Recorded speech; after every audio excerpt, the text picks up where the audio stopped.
Aksi borong saham PT Panca Mitra Multi Perdana senilai 92,2 miliar yang dilakukan oleh Kaisang Pangarep membuat sebagian publik tercengang dan bertanya-tanya sumber kapital putra bungsu Presiden Jokowi tersebut dari mana. Kepo banget ya kita-kita ini, apalagi saya. Bener deh, cukup heran saya selaku pribadi yang berbisnis jatuh bangun di masa pandemi dan banyak di sekeliling saya dengan mata kepala sendiri saya melihat sebagian rakyat mengalami kesusahan di masa pandemi. Om Kaisang semakin kaya. Perlu belajar ini saya dengan dia. Udah muda, pinter, tajir lagi. Kita semua tahu dari berita bahwa agaknya selain para menteri, juga pastinya opung yang bertambah kaya. Ternyata Om Kaisang pun semakin kaya. Ajarin dong Om dari mana sumber cuan yang digunakan untuk memborong saham tersebut. Bahkan ada yang bertanya, setelah anak dan mantu jadi wali kota, kini si bungsu beli saham 92 miliar. Uangnya dari mana nih? Tetapi bagi saya, karena bukan orang politik, urusan anak dan mantu menjabat wali kota oke-oke saja. Tetapi beli saham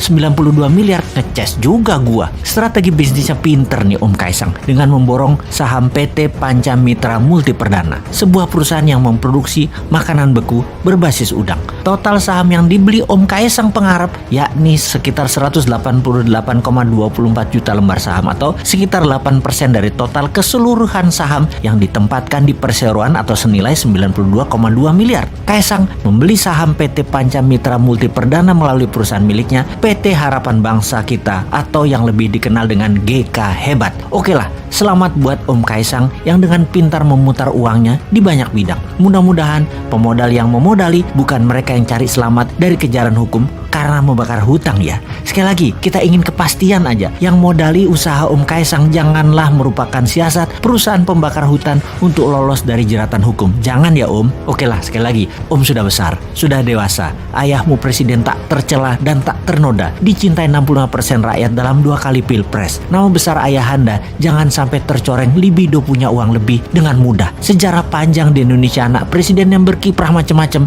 bikin ayahnya tumpah. Keluarga Cendana ada cerita panjang tentang itu. Presiden yang lalu juga anaknya yang kedua yang disebut Pangeran Cikeas ada gosip tidak sedap urusan bisnis dapat fulus, gak keringetan memanfaatkan jabatan orang tuanya. Jadi janganlah Om Kaisang membuat hal yang akan digosipkan karena jabatan ayahanda, yaitu sukses Om Kaisang karena orang dalam menjadi sejarah yang mengganggu prestasi ayahanda yang bersih.